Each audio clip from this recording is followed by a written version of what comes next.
ప్రజల పక్షం న్యూస్ కి స్వాగతం. ముందుగా హెడ్లైన్స్. మదనపల్లి చేనేత వస్త్రాలకు ప్రత్యేక బ్రాండ్ తీసుకొస్తాం. నేతన్న సేవలో పథకం ద్వారా చేనేత కార్మికులకు ఆర్థిక భరోసా. ప్రతి చేనేతకు 25,000 రూపాయల ఆర్థిక సాయం అందించిన ఘనత ముఖ్యమంత్రి చంద్రబాబుదే.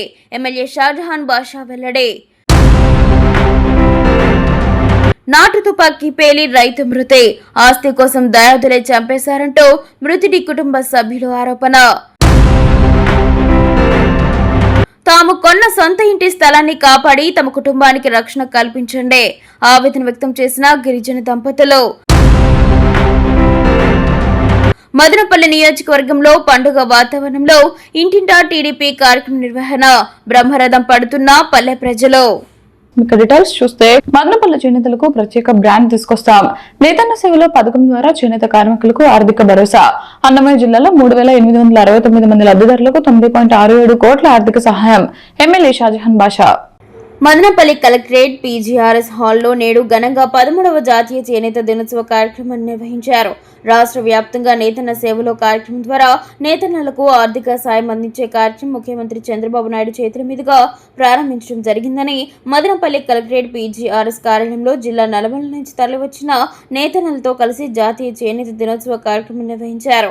రాష్ట్ర వ్యాప్తంగా మగ్గం కలిగి అర్హత పొందిన ప్రతి చేనేత కుటుంబానికి ఏడాదికి 25,000 రూపాయల ఆర్థిక సాయం అందించే కార్యక్రమానికి ముఖ్యమంత్రి చంద్రబాబు నాయుడు నేడు శ్రీకారం చుట్టారని, పేద ప్రజలను, రైతులను, నేతలను ఆదుకోవడంలో ముఖ్యమంత్రి చంద్రబాబుకు ఎవరు దీటు రారని గుర్తు చేశారు. ప్రపంచ వ్యాప్తంగా మదనపల్లి పట్టు చీరలకు బ్రాండ్ తీసుకొచ్చే కార్యక్రమం కూటమి ప్రభుత్వంలో చేసి చూపెడతామని తెలిపారు. ప్రతి నేతనకు 25,000 ఆర్థిక సాయం ప్రభుత్వం తరపున అందజేసే కార్యక్రమం చేనేతలతో కలిసి ఎమ్మెల్యే ప్రారంభించారు. ఈ కార్యక్రమంలో నీలకంఠ, మోడెం సిద్దప్ప, కమలామరి కృష్ణ, రమేష్ రెడ్డి, బాలమణి శేఖర్, వేమయ్య పెద్ద సంఖ్యలో చేనేత కార్మికులు పాల్గొన్నారు. 17వ తేదీ మనం రాష్ట్ర ముఖ్యమంత్రి గారు పెద్దలు చంద్రబాబు నాయుడు గారికి కలుద్దాము. 17 కానీ 18 కానీ కలిసి మదనపల్లి ఖచ్చితంగా బ్రాండ్ ప్రకటించాలా. ఇదే కాకుండా ఏదైతే తిరుమల తిరుపతి వెంకటేశ్వర స్వామి ఆలయానికి పట్టు వస్త్రాలు మొత్తం మదనపల్లి నుంచే కొనాలని చెప్పి ఒక ప్రత్యేకంగా వ్యక్తం చేస్తాం. అదేవిధంగా ఎవరైతే ఇప్పుడు ఇళ్ల సమస్య అడిగారో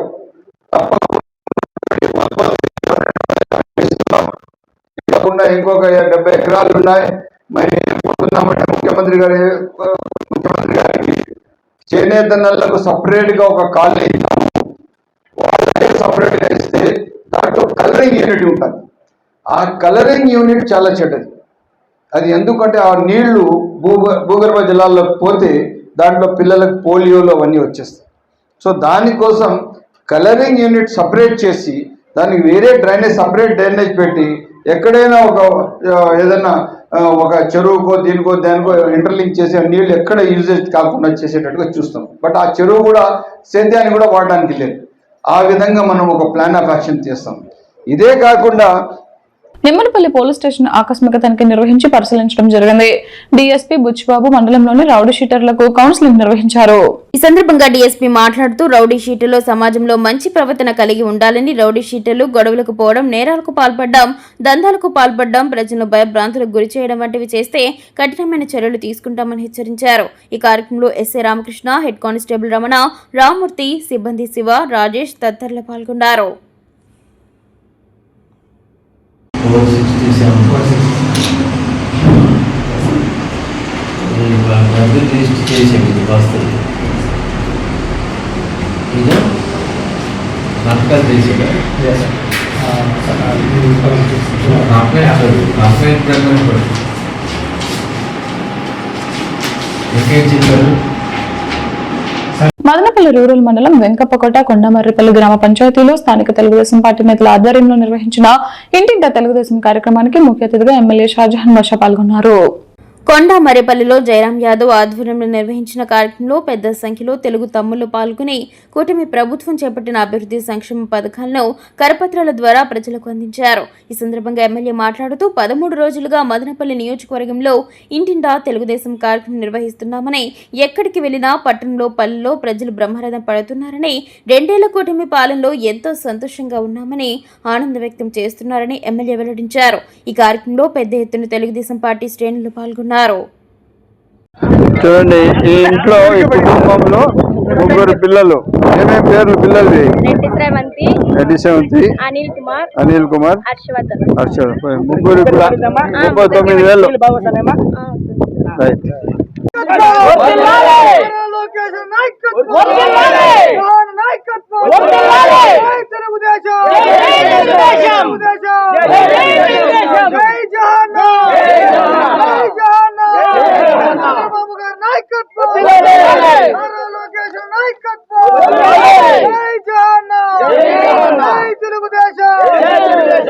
తాము డబ్బులు పెట్టి కొనుక్కున్న పట్టా భూమిని కాజేయాలని అగ్ర కులాలకు చెందిన 4 కుటుంబాల వారు గిరిజన కులానికి చెందిన తమ కుటుంబంపై దాడి చేసి తమ ఇంటి స్థలాన్ని కబ్జా చేయాలని చూస్తున్నారని కేవీపల్లి మండలం కుమ్మరపల్లి గ్రామానికి చెందిన బాధిత మహిళ మీడియా ముందు ఆవేదన వ్యక్తం చేస్తుంది. కేవీపల్లి మండలం కుమ్మరపల్లికి చెందిన రావూరి వెంకటరమణ, కిట్టమ్మ, శాంత, టైలర్ కృష్ణ, మహేష్ రెడ్డి, సందీప్ కుమార్లు తమపై దాడి చేసి తీవ్రంగా గాయపరిచారని, ఇదే విషయంపై పలుమార్లు పోలీసులకు, రెవెన్యూ అధికారులకు ఫిర్యాదు చేసినా పట్టించుకోవడం లేదని అదే గ్రామానికి చెందిన కోనేటి నాగరాజు, కోనేటి లక్ష్మీదేవి దంపతులు నేడు మదనపల్లిలో విలేకరుల సమావేశంలో ఆవేదన వ్యక్తం చేశారు. కుమ్మరపల్లి గ్రామంలో దాము కొనుక్కున్న సొంత ఇంటి స్థలం ప్రక్కలో గ్రామ కంఠంలో అక్రమంగా నిర్మాణం చేపడుతున్న రావూరు వెంకటరమణ కుటుంబ సభ్యులు తమ ఇంటి స్థలాన్ని కాజేయాలని, తమపై దౌర్జన్యం చేసి తమ కుటుంబాన్ని కులం పేరుతో దూషిస్తున్నారని, చంపేస్తామని బెదిరిస్తున్నారని, వారి నుండి ప్రాణరక్షణ కల్పించి తమ ఇంటి స్థలాన్ని కాపాడాలని బాధిత కుటుంబ సభ్యులు ఆరోపించారు. ముఖ్యమంత్రి చంద్రబాబు, ఉప ముఖ్యమంత్రి పవన్ కళ్యాణ్, యువనేత నారా లోకేష్ స్పందించి జిల్లా ఎస్పీ, కలెక్టర్ల ద్వారా తమకు న్యాయం చేయాలని అభ్యర్థించారు. రాష్ట్ర ముఖ్యమంత్రి చంద్రబాబు సార్ గారికి నమస్కారము, పవన్ కళ్యాణ్ సార్ గారికి నమస్కారము, అనిత మేడంకి నమస్కారము, లోకేష్ సార్కి నమస్కారము, జిల్లా కలెక్టర్ సార్కి నమస్కారము, జిల్లా ఎస్పీకి నమస్కారము. అందరికీ గవర్నమెంట్ డిపార్ట్మెంట్ అందరికీ చేతులు ఇచ్చి జోడించుకుంటున్నాను. నాకు ఇంటి దగ్గర చాలా సమస్యగా ఉంది, ప్రాణహాని ఉంది. నాకు దయచేసి నాకు న్యాయం చేయండి.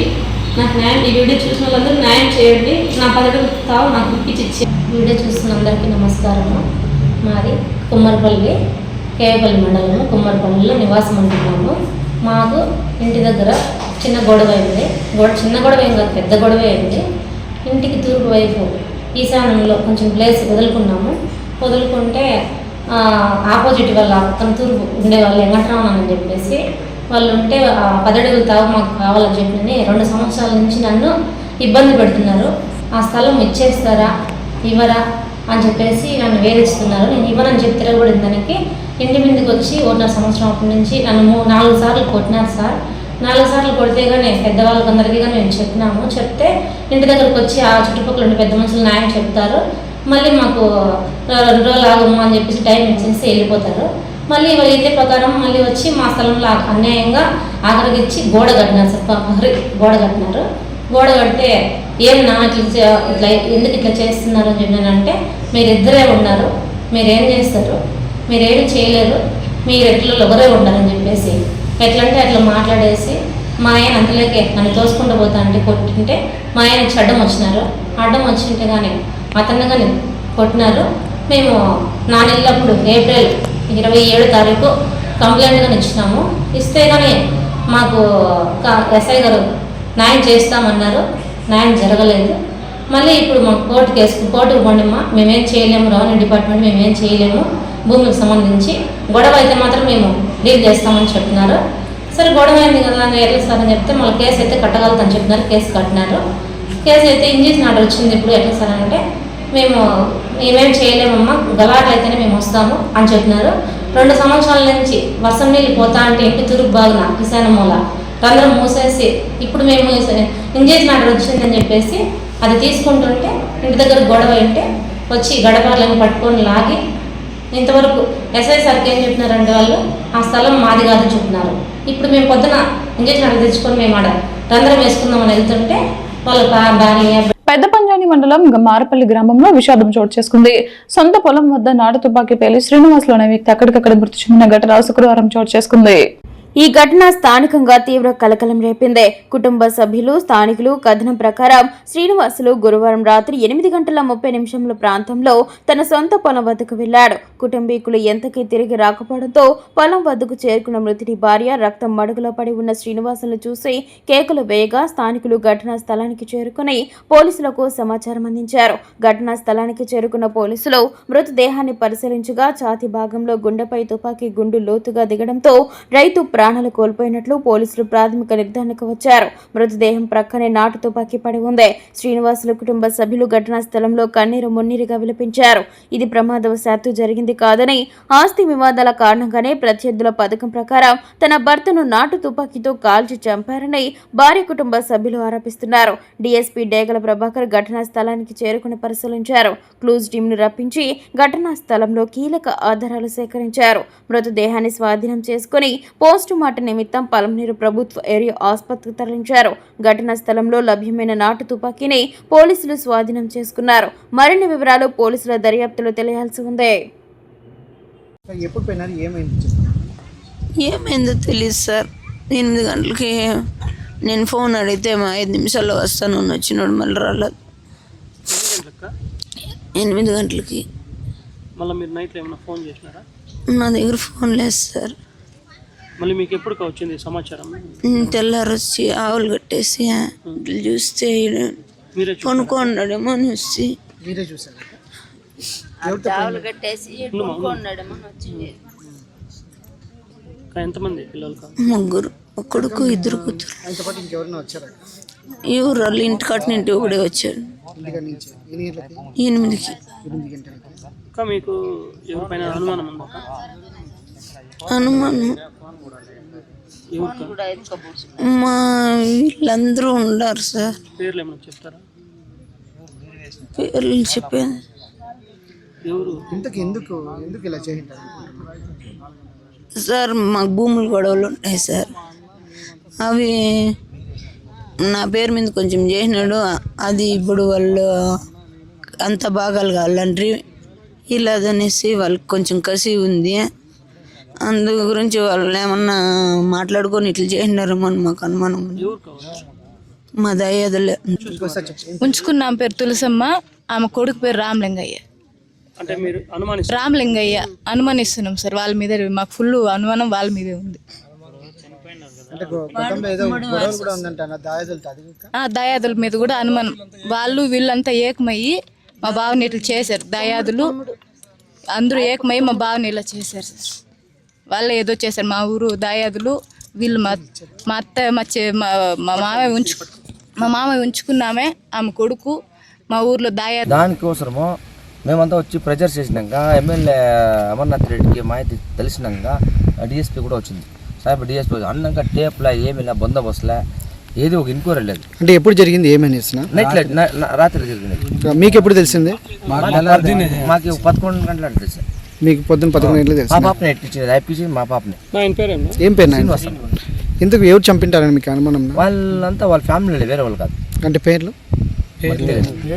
ఫ్యామిలీ ఏంటి? ఎవరు? జమీన్లు గలాట్లుంది సార్. ఒక ఏడాది నుంచి జమీన్లు గలాట్లుంది. ఏడాది అప్పుడు వాళ్ళ నాయన్ని ఇదే ఇచ్చేసారు.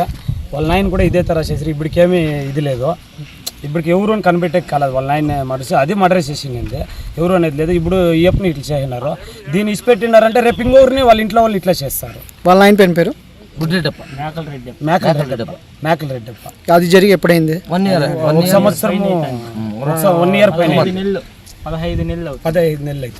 మీరేమో చెప్తాను చెప్పండి సార్. అయితే జమీన్లది ఇది ఏడాది నుంచి గలాట్లుంది. జమీన్లు అంటే భూమి ఆస్తి తగరాలది ఉంది. అది వాళ్ళు ఎంక్వైరీ చేస్తే తెలుస్తుంది సార్. ఇది సార్ ఎవరిని వదిలితే మేమెంత అది క్లియరెన్స్ గా తెలుస్తానే ఉంది. ఎంత ధైర్యం అంటే ఎంత ధైర్యంగా వాళ్ళు ఇది పెట్టిన, ఇంకా నెక్స్ట్ కూడా ఇట్లా చేయొచ్చు కదా. దీనికి ఇది చేసి కరెక్ట్ గా జరగకుండా చూడాలనేది. ఇంతకు తుపాకీ వాయిందేనా బయట సార్? అది తుపాకీ లేదు. తుపాకీ వాళ్ళ దగ్గర లేదు. ప్రజా సమస్యలను పరిష్కరించేందుకు ప్రజల వద్దకే ప్రజాప్రతినిధులు వెళ్లి ప్రజల సమస్యలను తెలుసుకుని సమస్యలను పరిష్కరించేందుకు ప్రజలకు ఇంటింట తెలుగుదేశం కార్యక్రమం సులువైన వేదికగా అని ఎమ్మెల్యే షాజహాన్ బాషా పేర్కొన్నారు. శుక్రవారం మదనపల్లి మున్సిపల్ పరిధిలోని 12, 13 వార్డుల పరిధిలో స్థానిక తెలుగుదేశం పార్టీ నేతలతో కలిసి పర్యటించారు. ఇంటింటా తిరుగుతూ కూటమి ప్రభుత్వ పాలన ఏర్పడి 2.5 ఏళ్లలో చేపట్టిన అభివృద్ధి కార్యక్రమాలు, సంక్షేమ పథకాలను కరపత్రాల ద్వారా ప్రజలకు వివరిస్తూ ప్రజా సమస్యలను తక్షణం పరిష్కరించే దిశగా అధికారులతో సమీక్షిస్తూ ముందుకు సాగారు. వాటిల్లో నెలకొన్న డ్రైనేజీ, త్రాగునీటి, వీధి లైట్లు, పెన్షన్లు, హౌసింగ్ సమస్యలపై ప్రజలను అడిగి తెలుసుకుంటూ సంబంధిత అధికారులతో సమస్యలను వెంటనే పరిష్కరించారు ఎమ్మెల్యే సూచించారు. 12వ వార్డు ఇన్ఛార్జీలు గిరీష్, చిన్న మహేష్, 13వ వార్డులో ఎస్ఏ మస్తాన్ దంపతులు ఎమ్మెల్యే వెంట ఇంటింటి తెలుగుదేశం కార్యక్రమంలో పాల్గొన్నారు. ఈ సందర్భంగా ఎమ్మెల్యే మాట్లాడుతూ 2 ఏళ్ల ప్రజాపాలనలో ఎన్నో సంక్షేమ పథకాలను ప్రజలకు అందిస్తూ సంతోషమైన పాలన సాగిస్తున్న ముఖ్యమంత్రి చంద్రబాబుకు ధన్యవాదాలు తెలియజేశారు. వార్డుల్లో నెలకొన్న ప్రజా సమస్యలను తక్షణమే పరిష్కరించే దిశగా ఇంటింటా తెలుగుదేశం కార్యక్రమం ఎంతగానో ఉపయోగపడుతుందని అన్నారు. ఎన్వీఆర్ లేఅవుట్లో రోడ్డును ఆక్రమించి నిర్మించిన అక్రమ కట్టడాలను వెంటనే తొలగించాలని సంబంధిత అధికారులకు ఆదేశించారు. ఈ కార్యక్రమంలో నాదెళ్ల విద్యాసాగర్, మల్లికార్జున నాయుడు, దొరస్వామి నాయుడు, దాదు, రమేష్ రెడ్డి, కమలామరి కృష్ణ, శ్రీరామ వినోద్, నవీన్ చౌదరి, సచివాలయ సిబ్బంది, స్థానిక ప్రజలు పాల్గొన్నారు. ఈ నెల 8వ తేదీ శనివారం రోజున అన్నమయ్య జిల్లా మదనపల్లి పట్టణంలో పిఎన్టీ కాలనీలోని నవచైతన్య భారతి హైస్కూల్ నందు జిల్లా స్థాయి యోగా టోర్నమెంట్ సెలక్షన్స్ నిర్వహిస్తున్నట్లు జిల్లా యోగా అసోసియేషన్ కార్యదర్శి మంచూరి అక్షయ్ ఒక ప్రకటనలో తెలిపారు. ఈ ఎంపిక పోటీలు 8, 10, 10, 12, 12, 14, 14, 16, 16, 18, 18, 21, 21, 25, 30, 35, 35, 45, 45 పైబడిన వయసు వారికి బాల బాలికల స్త్రీ పురుషుల విభాగంలో నిర్వహిస్తున్నట్లు తెలిపారు. జిల్లా స్థాయిలో ఉత్తమ ప్రతిభను కనబరిచిన క్రీడాకారులకు త్వరలో yoga sports association of Andhra Pradesh ఆధ్వర్యంలో విశాఖపట్నంలో నిర్వహించబడే 51వ రాష్ట్ర స్థాయి యోగా పోటీల్లో జిల్లా తరపున ప్రాతినిధ్యం వహిస్తారని తెలిపారు. ఎంపిక పోటీలకు ₹100 ప్రవేశ రుసుముతో నేరుగా హాజరు కావచ్చని అన్నారు. మరిన్ని వివరాలకు organising secretary Sharath phone number 8099998119 ను సంప్రదించవచ్చని అన్నారు. డిఎస్సీ అభ్యర్థులు, నిరుద్యోగులు, యువత, విద్యార్థుల పక్షాన వైఎస్ఆర్సీపీ పోరాటం చేస్తుందని మదనపల్లి వైకాపా సమన్వయకర్త నిస్సార్ అహ్మద్ పేర్కొన్నారు. Deputy CM Pawan Kalyan AP ప్రభుత్వం నిర్వహించిన కేబినెట్ సమావేశాలకు ఎందుకు హాజరు కావడం లేదని సీఎం చంద్రబాబు నాయుడు, మంత్రి నారా లోకేష్ చేసే అవకతవకలు తెలిసే దూరంగా ఉన్నారా అనే సందేహాలను ఆయన వెళ్లిబుచ్చారు. మదనపల్లి వైఎస్ఆర్సీపీ కార్యాలయం వద్ద వైఎస్ఆర్సీపీ యోజన విభాగం చేపట్టిన 2వ రోజు ఢిల్లీ నిరాహార దీక్షలకు ఎస్ నిస్సార్ అహ్మద్ మద్దతు ప్రకటించి దీక్షలో పాల్గొన్నారు. ఈ సందర్భంగా మాజీ ఎమ్మెల్యే డాక్టర్ దేశాయ్ తిప్పారెడ్డి మాట్లాడుతూ నిరుద్యోగులకు 2.5 సంవత్సరాలుగా నిరుద్యోగ భృతి ఇవ్వలేదని, ఇప్పటి వరకు అరియార్స్తో సహా చెల్లించాలని నిలదీయడాన్ని సూచించారు. ప్రతి డిఎస్సీ అభ్యర్థి తమకు జరిగిన అన్యాయంపై ప్రశ్నించాలని కోరారు. రిలే నిరసన దీక్షలో నిజంగా నష్టపోయిన డిఎస్సీ అభ్యర్థులు పాల్గొన్నారని వారిని సభముఖంగా చూపించారు. ఈ కార్యక్రమంలో మాజీ municipal vice chairman Jinka Venkatachalapathi, పార్టీ యువజన విభాగం రాష్ట్ర కార్యదర్శి ఎస్కే ఇర్ఫాన్, నాయకులు పవన్ రాయల్, రామసముద్రం మండల కన్వీనర్ కేశ్వర్-రెడ్డి, బాలాజీ, రాధాకృష్ణారెడ్డి, లియాఖత్ అలీ, కోటూరు ఈశ్వర్ నాయక్, బయ్యారెడ్డి, ఎన్ నవాజ్ అలీఖాన్, చెన్నకృష్ణ, నవీన్, అరుణ్, బీరంగి రేవతి, మేరీ, శారదారెడ్డి మరియు వైఎస్ఆర్సీపీ నాయకులు, కార్యకర్తలు పాల్గొన్నారు. అందరికీ నమస్కారం. ఈరోజు వైఎస్ఆర్ కాంగ్రెస్ పార్టీ అధిష్టానం పిలుపు మేరకు రాష్ట్రమంతటా అన్ని నియోజకవర్గ కేంద్రాల్లో కూడా రిలే నిరాహార దీక్ష చేయడం జరుగుతూ ఉంది. దాంట్లో భాగంగా మదనపల్లి కాన్స్టిట్యున్సీలో కూడా మదనపల్లి తారకరామ సర్కిల్లో కూడా ఈరోజు రిలే నిరాహార దీక్ష చేయడం జరుగుతుంది. దానికి మా పెద్దలు మన తిప్పారెడ్డి సార్ కూడా హాజరు కావడం జరిగింది. చాలా వైఎస్ఆర్సీపీ శ్రేణులు కానీ స్టూడెంట్స్ కానీ ప్రతి ఒక్కరు కూడా వచ్చి ఇక్కడ హాజరు కావడం జరిగింది. ఈరోజు నిజంగానే చాలా ఏమంటే గవర్నమెంట్ మీద చాలా అవిశ్వాసం, చాలా వరకు ప్రజలకు తీవ్ర నిరాశ ఉంది దీని మీద. ఎందుకంటే ఈరోజు మనం చూస్తూ ఉన్నాం. ఈరోజు చూడండి, మీరు పబ్లిక్లో పోతే కూడా గడప గడపకు తెలుగుదేశం అని చెప్పి చాలామంది తిరుగుతూ ఉంటారు నాయకులు. వాళ్ళు యాక్చువల్గా వాళ్ళు తిరుగుతూ ఉన్నారే, యాక్చువల్లీ ప్రజలకు ఏమి చేసినారు, ఏమి మభ్య పెట్టినారు, ప్రజల కోసం ఏం చేసినారు కూడా తెలియడం లేదు. ఏం చేశారు? ఫీజు రింబర్స్మెంట్ ఇచ్చినారా? లేదు. ఫీజు రింబర్స్మెంట్ బకాయిలు ఉన్నాయి. పెన్షన్లు కోత వేసేసినారు. అన్ని రైతులకు ఆదుకోవడం లేదు. అన్ని ఛార్జీలు పెరిగిపోయినాయి. నిత్యావసర సరుకులు పెరిగిపోయినాయి, ధరలు పెరిగిపోయినాయి. గ్యాస్ ధరలు పెరిగిపోయినాయి, డీజిల్ పెట్రోల్ ధరలు పెరిగిపోయినాయి. రియల్ ఎస్టేట్ అంతా డౌన్ అయిపోయింది. ఎక్కడ చూసినా రైతులంతా తీవ్రమైన సంక్షోభంలో ఉన్నారు. గిట్టుబాటు ధరలు లేవు, ఏమీ లేదు. ఏమీ లేకుండా కూడా కేవలం 1వ తేదీ ఆ పెన్షన్లు ఇచ్చేసి ఈరోజు గడప గడపకు అని చెప్పి పోవడం జరుగుతూ ఉంది. అసలు ప్రజలకు ఈరోజు మేము అదే ఒక అప్పీల్, కరువు తీవ్రమైన కరువు ఉంది. కరువులకు ఏమైనా ఇది తీసుకొని వస్తున్నారు మీరు? ఏదైనా మీకు ఏమైనా ఇది ఉందా? మీ దగ్గర ఏదైనా లిస్ట్ ఉందా? ఏ రకంగా మీరు దీన్ని ఎదుర్కొంటారనేది కూడా ఏ ప్రణాళిక లేదు. తీవ్రమైన తాగునీటి ఎద్దడి ఉంది. అవన్నీ లేకుండా గడప గడపకు అని చెప్పి నామమాత్రంగా పోయి ఇండ్ల దగ్గరికి పోయేసేదినో మేము వచ్చి గడప గడపకు తెలుగుదేశం అని చెప్పి తిరుగుతూ ఉంటారు. మేము ఒకటే చెప్తున్నాం ప్రజలకు కూడా, ఈ రోజు మీకు మంచి అదును, మీకు దగ్గరికి నాయకులు వస్తూ ఉంటారు, మీరు నిలదీయండి, మీరు ఏమి చేశారు ప్రజలకని అడగండి. డిఎస్సి దీని మీద మదనపల్లి సమీపంలోని మిట్స్ డ్యూమ్టిబి యూనివర్సిటీలో ఎన్ఎస్ఎస్ విభాగం ఆధ్వర్యంలో జాతీయ చేనేత దినోత్సవాన్ని ఘనంగా జరుపుకున్నారు. ఈ కార్యక్రమంలో మిట్స్ industry relations assistant director doctor P M Balaji మాట్లాడుతూ భారతదేశ సుసంపన్నమైన చేనేత వారసత్వాన్ని పరిరక్షించడంతో పాటు చేనేత కార్మికులను ప్రోత్సహించాల్సిన అవసరాన్ని వివరించారు. చేనేత భారతదేశ సంస్కృతి సాంప్రదాయాలకు ప్రతీకగా నిలుస్తుందని, ఈ గొప్ప వారసత్వాన్ని భవిష్యత్తు తరాలకు అందించేందుకు ప్రతి ఒక్కరూ కృషి చేయాలని అన్నారు. కృత్రిమ మేధస్సు వంటి ఆధునిక సాంకేతిక పరిజ్ఞానాన్ని చేనేత కార్మికుల అభివృద్ధికి అనుసంధానం చేయాల్సిన అవసరం ఉందని పేర్కొన్నారు. ఉత్పత్తి, మార్కెటింగ్, విక్రయాలు, చేనేత కళాకారుల జీవనోపాధిని మెరుగుపరిచే విధంగా విద్యార్థులు వినూత్న సాంకేతిక పరిష్కారాలను అభివృద్ధి చేయాలని సూచించారు. కార్యక్రమంలో డాక్టర్ బి అనిత మాట్లాడుతూ భారతీయ చేనేత రంగం యొక్క ఘనమైన వారసత్వాన్ని ముందుకు తీసుకువెళ్లేందుకు చేనేత కార్మికులను ప్రోత్సహించి వారికి అండగా నిలవాలని అన్నారు. ముఖ్యంగా యువ సాంకేతిక నిపుణులు డిజైన్, ఉత్పత్తి, డిజిటల్ మార్కెటింగ్, మార్కెట్ అవకాశాల విస్తరణ వంటి రంగాల్లో వినూత్న పరిష్కారాలను అభివృద్ధి చేయడం ద్వారా చేనేత రంగాన్ని మరింత బలోపేతం చేయవచ్చని తెలిపారు. ఈ కార్యక్రమంలో భాగంగా గౌరవనీయ భారత ప్రధానమంత్రి నరేంద్ర మోదీ సందేశాన్ని వీడియో రూపంలో ప్రదర్శించారు. ఈ కార్యక్రమంలో భాగంగా మిట్స్ విద్యార్థులు చేతిమగ్గం మరియు యంత్రమగ్గం యూనిట్లను సందర్శించి చేనేత మరియు పవన్ లూమ్లను వస్త్రాల తయారీ విధానం, ఉపయోగించే సాంకేతికత, నూలు తయారీ నుంచి వస్త్ర ఉత్పత్తి వరకు జరిగే వివిధ ప్రక్రియలు ప్రత్యక్షంగా పరిశీలించారు. ఈ కార్యక్రమంలో doctor P M Balaji, English department విభాగాధిపతి doctor Manavalan Gunasekaran, doctor B Anitha, అధ్యాపకులు మరియు ఎన్ఎస్ఎస్ వాలంటీర్స్ పాల్గొన్నారు. అనుక్షణం ప్రజల పక్షం 95 న్యూస్ ఇంతటితో సమాప్తం. తిరిగి రేపటి బులెటిన్లో మళ్ళీ కలుద్దాం. అంతవరకు సెలవు, నమస్కారం.